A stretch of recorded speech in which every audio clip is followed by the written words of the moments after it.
Okay, hello.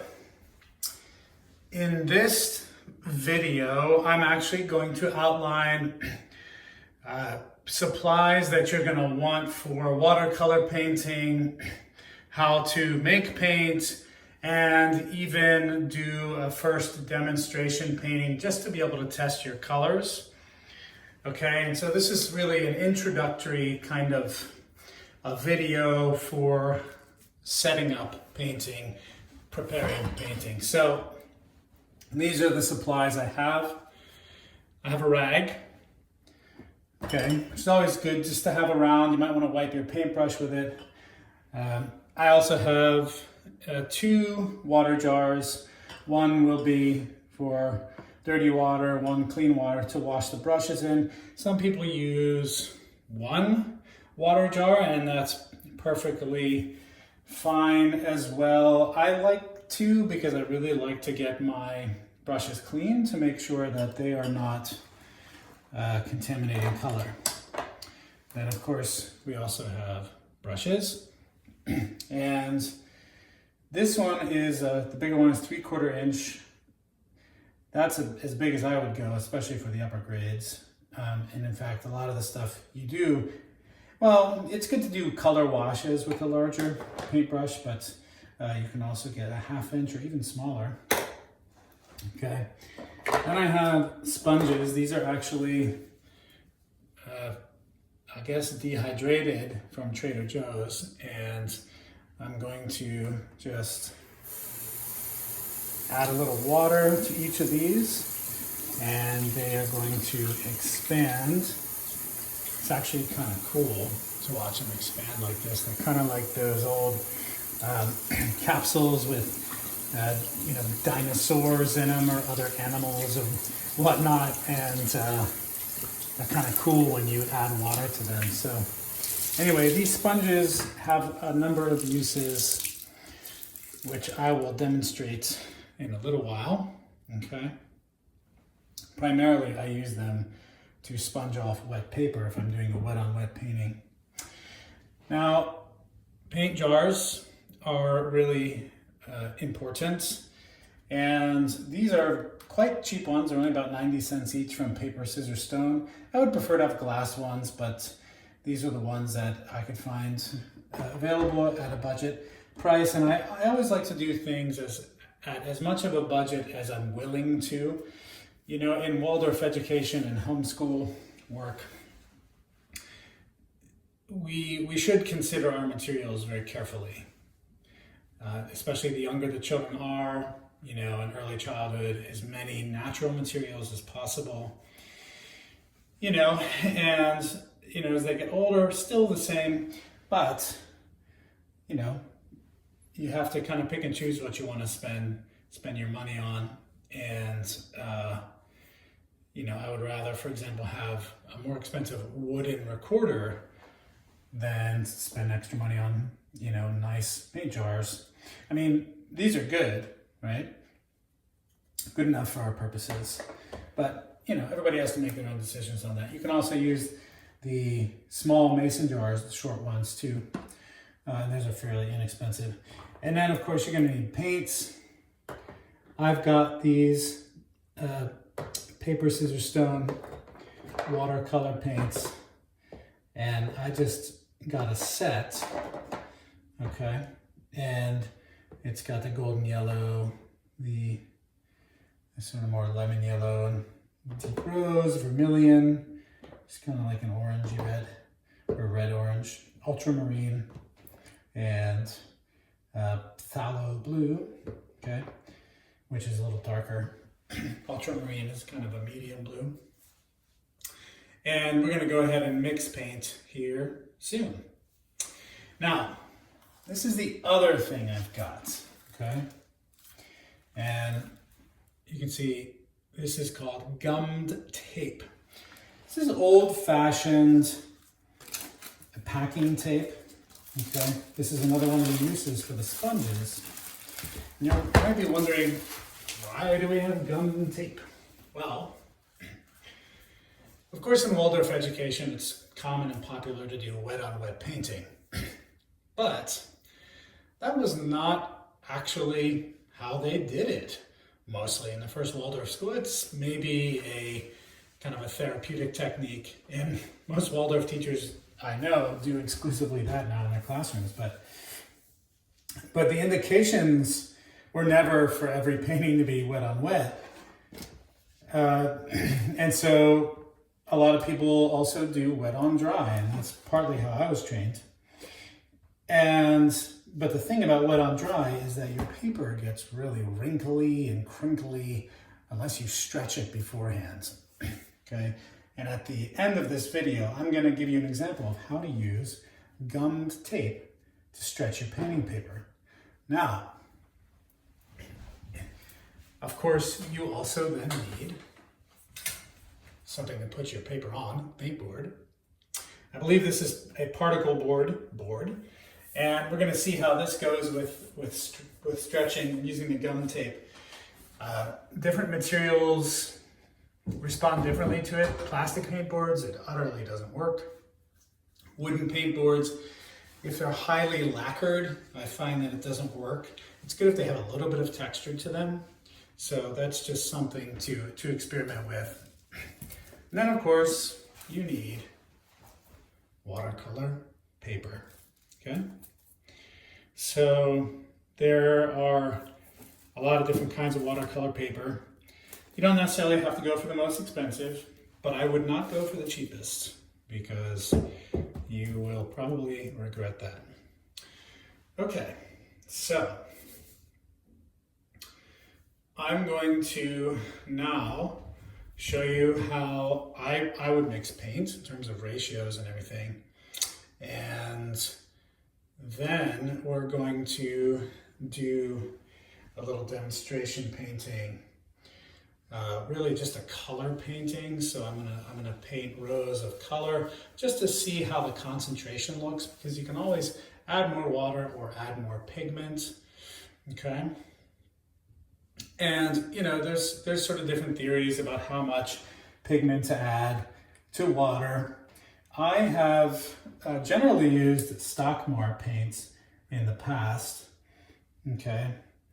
And usually we did 1/3 to 1/2 pigment to water. So, you know, that's what I'm gonna try with these as well. And we'll see how that turns out. Now, remember, you can always thin out your colors. On the actual painting canvas itself, I should say painting paper itself, by adding water and spreading pigment around. You can also take a piece of scrap paper and add some paint on it and kind of dilute it a little bit with some more water. So there are different methods, but it's harder to make a paint thicker. It's easier to make it thinner, harder to make it thicker.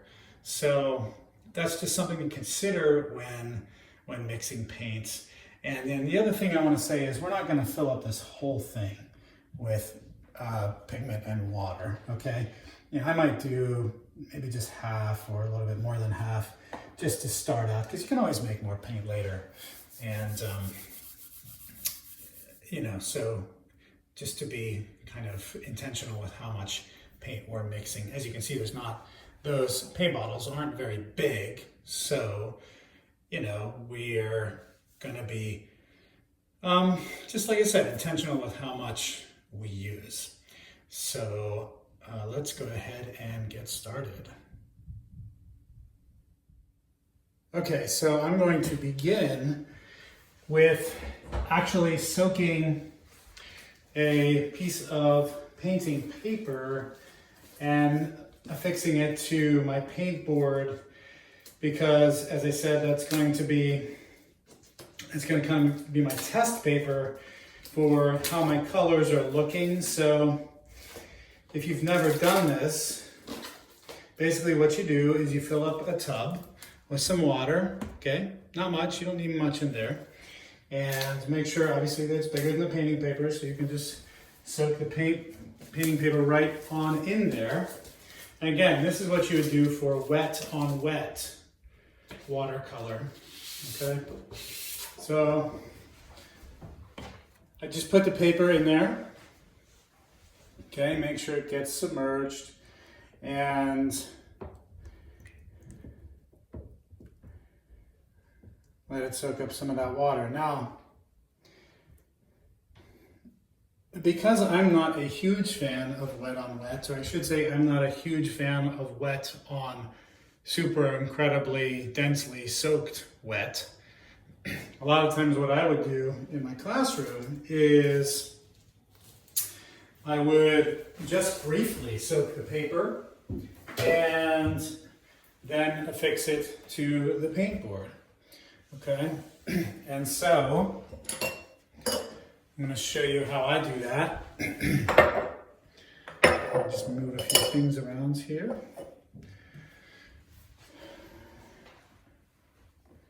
And I think I'm actually going to have to take this off the counter because I don't have a lot of space. Obviously I need a sink, so. Now, this is not a board I would typically use just because it's more of an artist's kind of easel board, but it was given to me, and again, when you're doing homeschool, use what you're given. And I like the particle board nature of it. We'll see how well that works. So what I'm going to do now is I'm going to just kind of roll this onto my paint board. Now this is where the sponge comes in handy, all right? Because you got this excess water here. You're gonna go ahead and sponge it off. It's good to have a sink or a water jar around. And just go ahead and sponge off the excess. And because this paper is wet, it's obviously gonna stick to the paint board. Now, when we do paper stretching, we are gonna, again, soak the paper because the soaking is what will have it get stretched after it dries, okay? So, there's that. I'm going to move this now. I'm going to move this over here, out of the way, and let's go ahead and start mixing some paints. All right, so let me see here. Let's start with the lemon yellow. Now, again, you're gonna go ahead and shake these really, really well. Okay, in fact, I'm gonna go ahead and take two or even three per hand, and I'm gonna shake these really, really well. Now, I have more paint jars than the colors I have here. And the reason is because I'm gonna make some green and purple, okay? Which obviously means I'm gonna have to mix a little bit of pigment here. And that's something that you can do. It's no problem. And you can mix paint colors on the canvas too. You can paint one over the other, which is fine. I like having the additional colors. I think it's fun. Now, one other thing I'd like to say is you can get wooden, little racks, or they're like, they're just like pieces of wood with holes bored out of them the size of the paint jars. And those are really nice to have because then you can easily just pick up the whole group of the paints and move them at once. The last time I went to try to buy one of those, unfortunately, they were all sold out. And I think that probably has to do with supply issues because of COVID right now. But so be it, and we make do. So, shaking up, shaking up, shaking up, shaking up, shaking up. Okay. All right. So, I'm gonna have, lemon yellow. I'm gonna just line them up. Golden yellow, vermilion, deep red rose and phthalo blue, ultramarine blue. I'm going to start with yellow here. Okay. And I'm going to put, about this much pigment in here. I think that's good for now. Okay. Again, you know, we can always make more. And so I'm going to use warm water here because I think it mixes more efficiently. And I'm going to start just by doubling the amount of fluid in the jar. So I'm going to add the same amount of water as I have pigment there.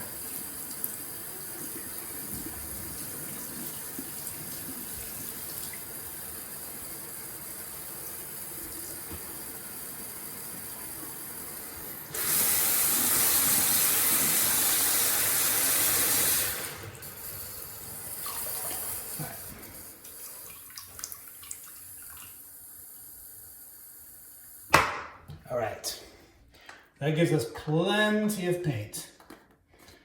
Now, of course, I gotta shake it up.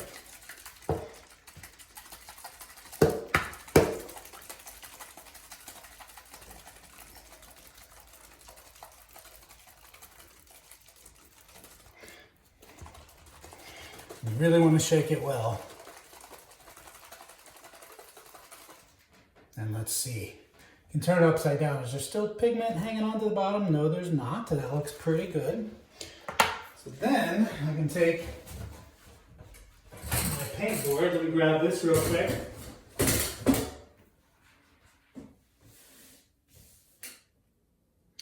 All right, so I'm going to go ahead and get a water jar.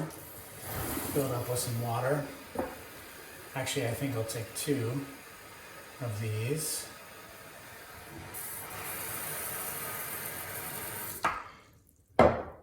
And another. And I definitely want to get my brush wet before I begin to paint, okay? So I'll just dip it right in the paint, get it nice and wet, okay? And then, by the way, I'm not always going to paint by my sink. It's just for this demonstration of mixing the paints and such. All right. So then I can go ahead and take some of the pigment, dip the brush in about halfway, and see how it goes. That looks all right.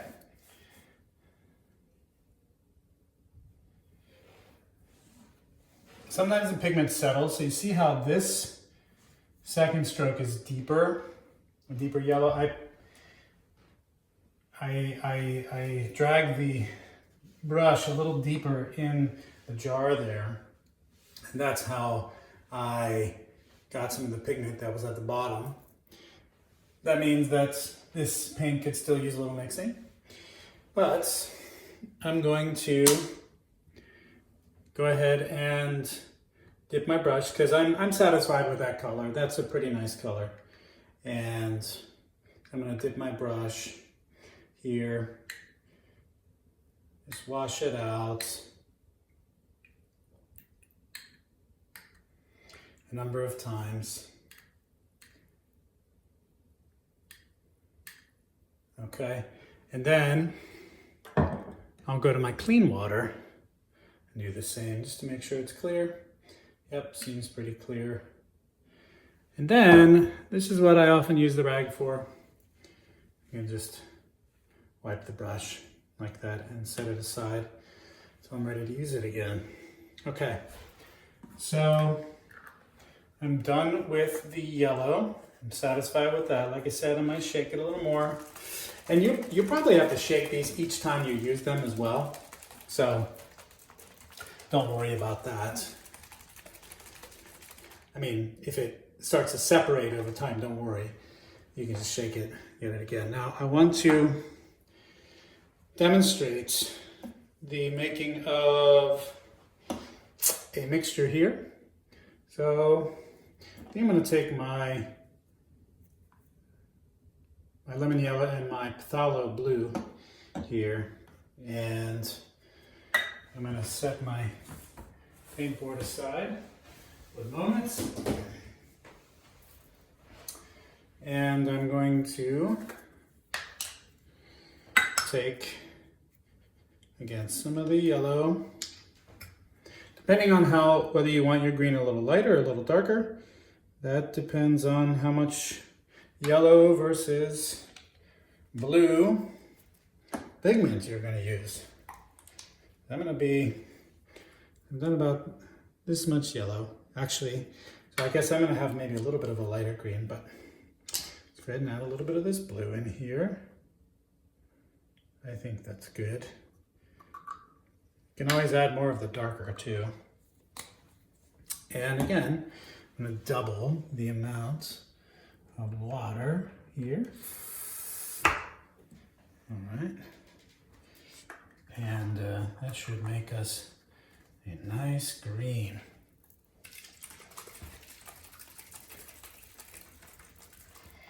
It's actually really cool looking, isn't it? Mixing colors has got to be one of the funnest things to do.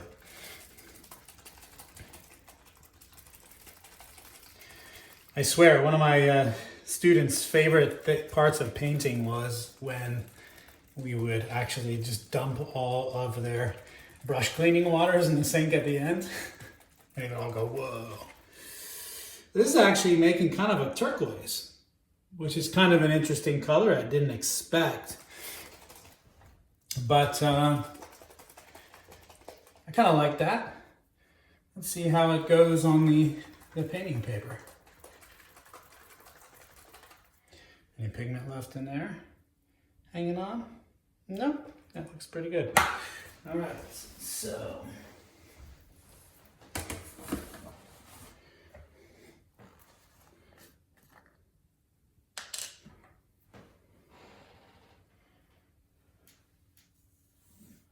Oh yeah, that's nice. That is a nice color. I can even come and mix it in with the green a little bit there. That's nice. All right.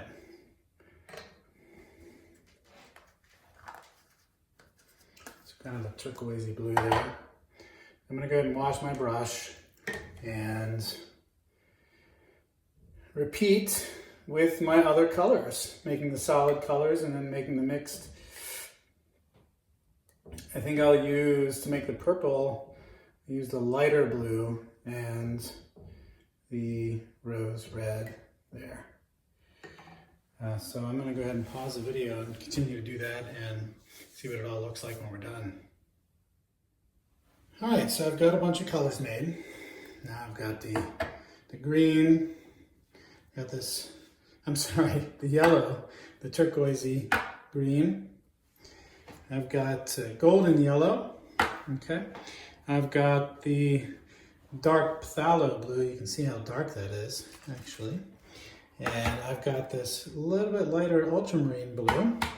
Now I've also got this deep rose red. And you can see how kind of deep of a red that is. And I want to mix these two to make purple. So I am going to do that now. And I'm thinking that because the red is so deep, that I might actually use a tad more of the blue, but I'm going to go ahead and add some red in here. I don't want it to be like a really dark purple. I think that's about all the red I'm going to add. And then I'm going to add this ultramarine blue, maybe a tad more than the red. And let's see how that shakes out. So, get my water here. All right.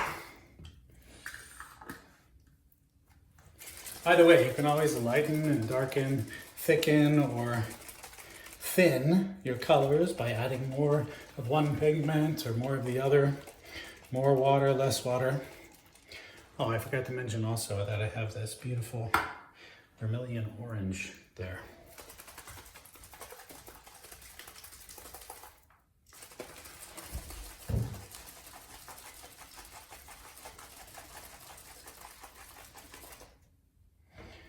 All right, so I still have a little bit of pigment in the bottom.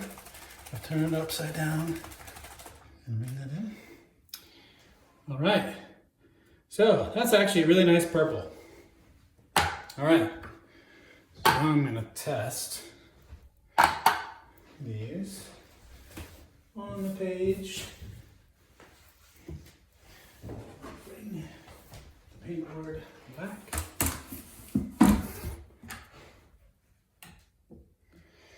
All right, let's go with the gold and yellow next. Okay, and that's pretty nice. Decent thickness there. Okay. And I could have probably reached down and grabbed some more of the pigment, make that bigger, but that is totally fine with me. I think I'm gonna go with the vermilion next. Let me just rinse my brush out here. And if your water starts to get really ruddy, by the way, you can always change it out, of course. Don't feel like you have to stick with the same brush water there. So here we got the vermilion. Let's see how that comes out here. Oh yeah, really deep. Vermilion is powerful, red is powerful. So, you know, you can be sparing with how much you use actually in a painting. So here you can actually see some of the bleed happening, which is why I'm not totally crazy about wet on wet and why we're going to experiment with some wet on dry for sure in this here. Okay.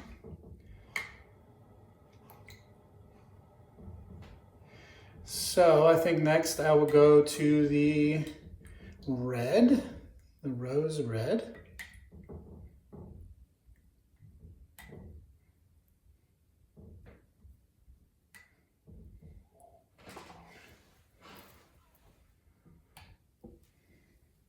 And by the way, using the towel also keeps the shape of your brush, which is kind of nice.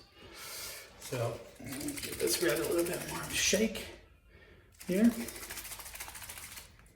All right.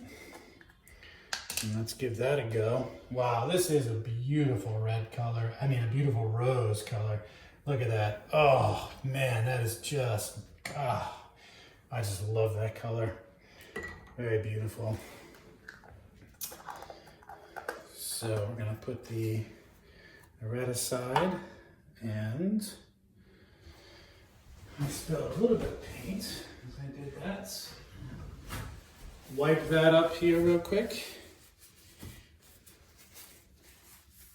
My counter. All right, so just wash my brush. So I'm gonna go ahead and pause the video and do the rest of the colors and go with purple and then probably light blue and dark blue. We'll see what it looks like. All right, so something unexpected happened as I was doing the purple. I actually dripped some paint on the canvas. So I want to show you one of the uses of a sponge. Come in here and it's like an eraser. Kind of cool, isn't it? When it's still wet, you can do that. So, I'm going to go ahead and pause again now and finish the rest of the paints. All right, so there we have it. We've got our color palette there. Lemon yellow, green, golden yellow, vermilion or orange, rose red, purple, ultramarine blue, and that nice phthalo blue. It's this beautiful cobalt blue. I really love it. Okay. So the next part of this video, I'm going to show you how to stretch painting paper, okay?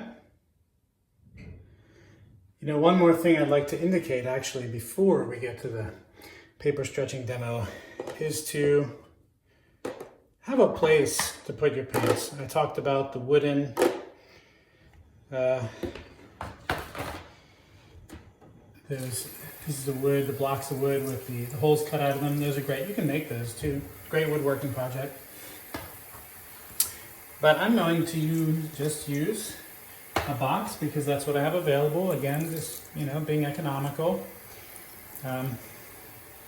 If you have a basket or something, that's also pretty cool. And there you go. And then we also have the water here. Whoa, isn't that cool? It's like really cool, sort of bluish. Whoa, that's awesome. Oh my gosh. I swear that was one of my students' very favorite parts of painting class, was just doing that. I'm actually just rinsing out the brush here, giving it one last rinse, one last wash. Okay.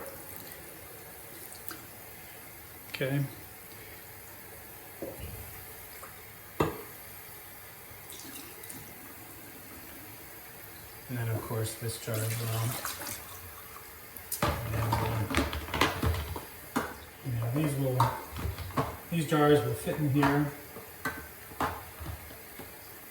Nice and snug like that. And then I can take my sponge. I want to make sure I rinse that out really well, because I don't want any watercolor in there, because then that watercolor, when the sponge rehydrates, the watercolor will become active again. And I can put my sponge in there, put my rag in there.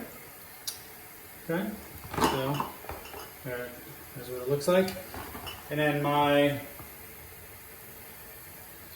brush, I'm going to let it air dry, sticking out of a cup or a bowl or something, straight up, just letting it air dry, and that would be the best way.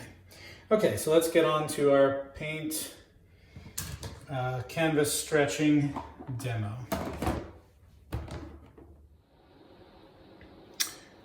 Okay, so I have taken the painting off of here that I did earlier, and I just want to make the point about cleaning the clay board before you go on to the next task with it. And I also want to make the point, because I had mentioned that I have two sponges, right? One of them I'm going to use for cleaning, whether the paint board or erasing pigment off the canvas. The other one I'm going to keep strictly for getting excess water off of the paper when I stick it to the paint board. So that way it keeps them separate. So I'm going to go ahead and wet the cleaning one, and because you can probably see there's some pigment on here. So I'm going to go ahead and clean this off. Now, it's probably not going to get all the paint off of there, but it does make a nice, interesting color, doesn't it? Probably not going to get all the paint off of there, but you want to get all the paint that you can off, because when you go to stick another paper on there, you don't want there to be excess watercolor on here that will then bleed onto your paper.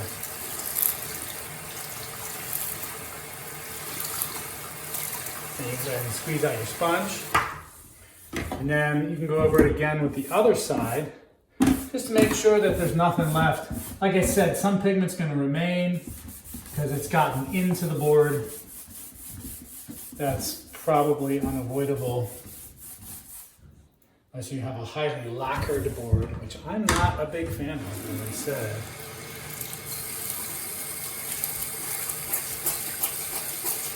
All right. And after that dries, we'll go on to the next step.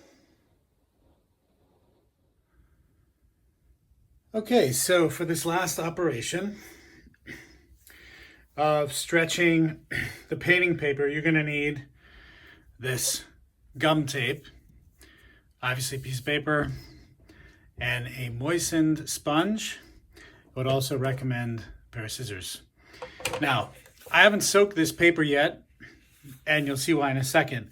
But one thing I have to tell you about this gum tape, be very, very careful not to store it or let it come into contact with water whatsoever until it's time to actually lay the tape down, because if, say, a side of this comes in contact with water, the whole thing will become a brick. All right? So basically what I'm going to do with this is I'm going to cut some strips. I'm going to just cut the end off here that was kind of affixed there. Cut that off. And I'm going to measure one strip that's a little bit longer than the width of the paper. Say about like there. Okay, and then I can go ahead and cut this. Oop. There. And then I'm going to make another cut that exact same length. Okay, so I have two for the length of the paper. Go ahead and cut that. All right. Set those aside. Don't let them anywhere near the moistened sponge. Okay. And then I'm going to do two going the other way. All right, so I'm going to go one here till about there. Okay.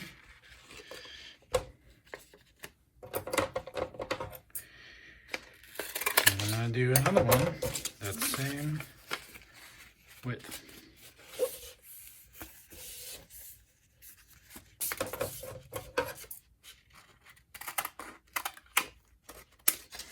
Okay, I'm going to set those aside. I'm going to put my tape away where it's nowhere near water. And then I'm going to soak my painting paper. Okay, that's very important because that's actually what's going to, in turn, keep the tape affixed to both the paper and the and the board. So I'm going to give that a minute to soak. I'm going to let it soak really well, actually, for this process, because it that's going to help it stretch. So when it dries, it basically stretches flat. Okay, so I'm going to go ahead and wait a few minutes before attaching it. All right, so I can move my scissors off. I'm going to go ahead and pull the paper out now of the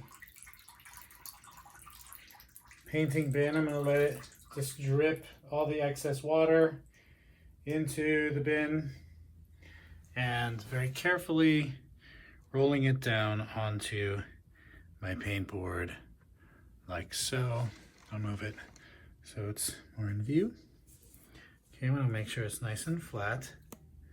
And now, make sure your sponge is nice and moist, right? I'm going to just make sure that my painting paper is flat here.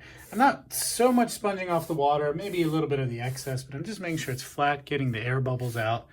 I don't want any air bubbles in there. And there we go. Now, this is how this magic works. So on the gum tape, you have this dull side and you have the shiny side, which is where the gum is. So what you're gonna do with your sponge, all right?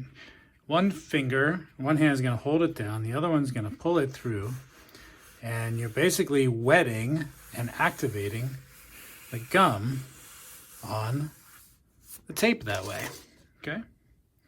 And then what you do is you just affix it to the edge of the painting paper and the paint board, like that, okay? Make sure it's sticking on there. Sometimes if you don't get it wet enough, it will peel up. And we will see tomorrow if I have done mine well enough. In fact, I'm just wanting to make my sponge slightly wetter. Not too much wetter. Okay. I'm going to go ahead and pull that one through. And I'll do that here, this side.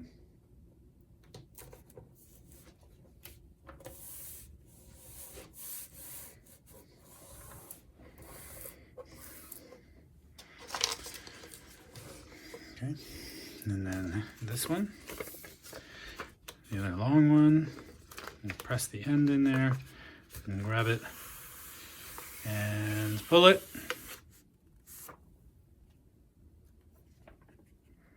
And we'll do this side here. You know what? I need to go a little bit more onto the paper. There we go.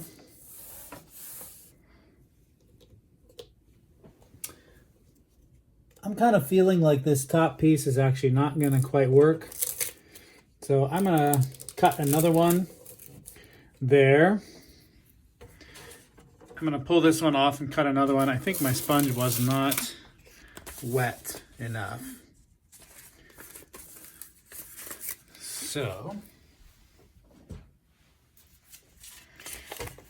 you know, a lot of this is trial and error, and that's totally fine. So I'm going to just cut another piece here.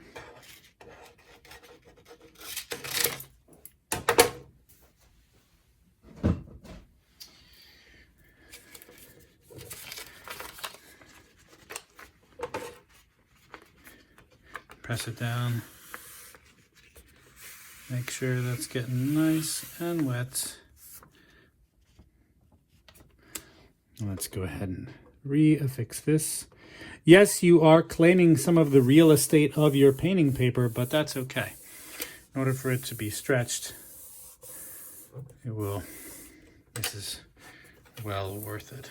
Okay.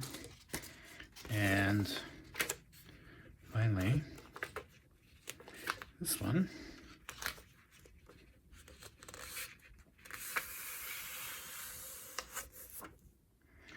And we're going to do that on this side.